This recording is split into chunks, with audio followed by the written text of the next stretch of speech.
watching Kashif Times. महापुरुष का जन्मदिन है, उसके लिए मैंने जैसर छत्रपति शिवाजी महाराज जी से लेकर अंतिम जो मेरा प्रकल्प मलाड में हुआ वो महाराणा प्रताप का हुआ। सभी महापुरुषों के नाम पर बोरेली में हमने प्रकल्प बनाए।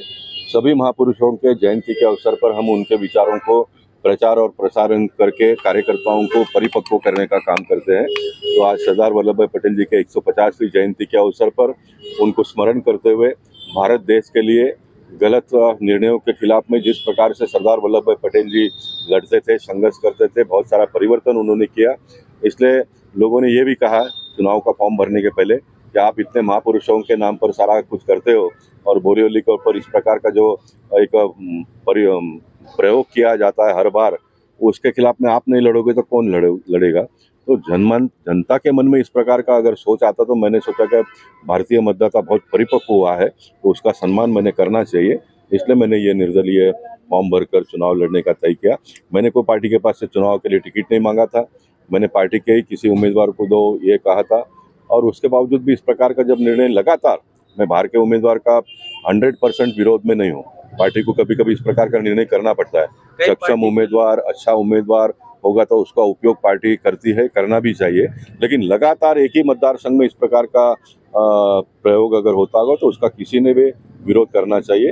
इसलिए मैं सोचा कि मैं अगर नहीं करूँगा तो कौन करेगा।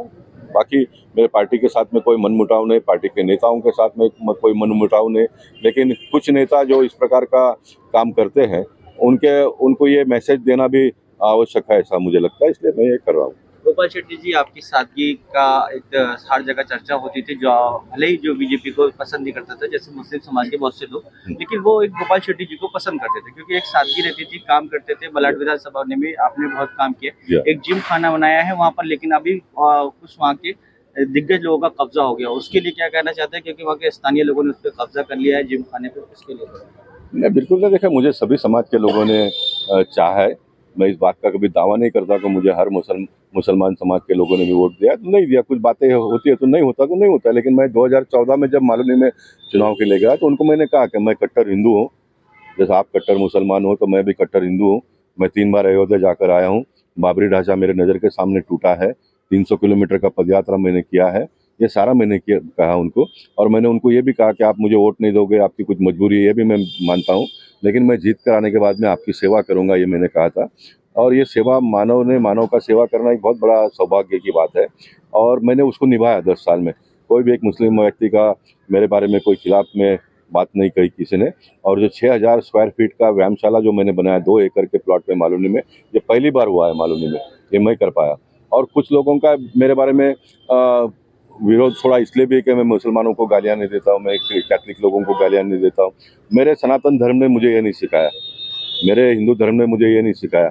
आज दुनिया भर में सनातन धर्म और हिंदू धर्म का बारे में लोग चर्चा करते हैं कि सबको साथ में लेकर चलने की क्षमता अगर किसी एक समाज में है तो वो हिंदू समाज में है। ये सिर्फ हम भाषण नहीं करते, तो हमने करके दिखाया। बाहर के देश के लोगों का ऊपर जब कभी भी संकट आया तो उसके पीछे खड़े रहने का काम भारतीय जनता पार्टी के विचारधारा के लोगों ने, सनातन धर्म के लोगों ने किया। अभी बांग्लादेश में जो हुआ उसके बारे में भी हमने देखा। तो ये हमारा स्वभाव है और मेरे पार्टी ने भी कभी 40 साल के सफ़र में कभी भी इस प्रकार की बातें इंडोर में भी कभी हुई नहीं।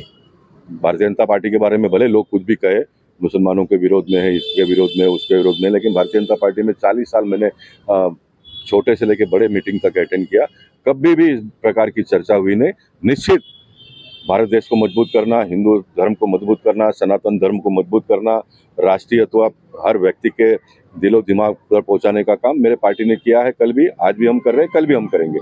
कई एमएलए आज भी बीजेपी के एमएलए हैं, वहाँ पर जिक्र हुआ, जैसे कि कल ही मीटिंग हुई, उसमें कहा है विनोद शिलार जी ने, जिसमें कहा है कि आपके काम का बोलबाला किया है, तो उसके लिए क्या कहना चाहते हैं? वो खुद बीजेपी से है और आपने बीजेपी छोड़ दी है। मैं बीजेपी नहीं छोड़ा है, मैं आपको बार बार कह रहा हूँ।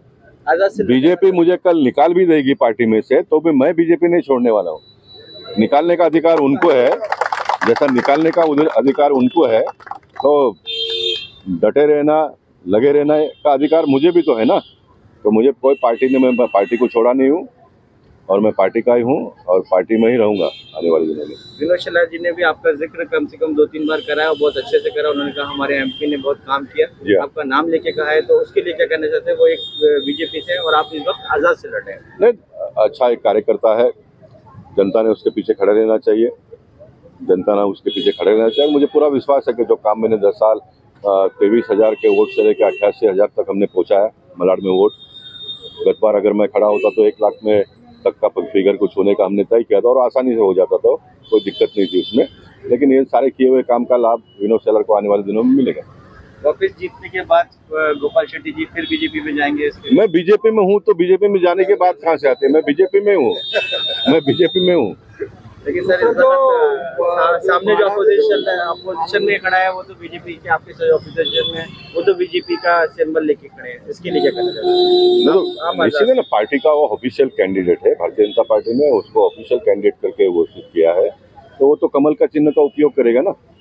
कमल का चिन्ह उनके लिए चुनाव का है, लेकिन मेरे लिए तो कमल मेरे सीने के अंदर है ना, मेरे दिल में, मेरे दिमाग में, मेरे रग रग में, मेरे खून के एक एक बूंद में कमल है ना, वो तो कोई निकाल नहीं सकता ना मुझसे।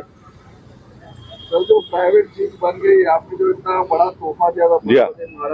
समाज मंदिर होना है, तो वहाँ की जनता कहीं ना कहीं त्रस्त है, सोशल मीडिया पे कह रही कि हमको तोहफा इतना बड़ा मिला, लेकिन फिर भी जीप वाले ने कब्जा किया, तो उसके लिए क्या? नहीं, ऐसा कोई कब्जा कोई लेता नहीं है। अभी चुनाव पूरा हो जाने दो, जिन जिन लोगों ने इस प्रकार की शिकायत की है उनको वहाँ पर बुलाओ, मैं आ जाऊँगा और हम पूरा वीडियो शूटिंग करके पूरा बताएंगे। जो लोग गलत करते होंगे वो भी बता देंगे, जो गलत सोचते होंगे तो वो भी मैं उनको करेक्ट कर दूंगा।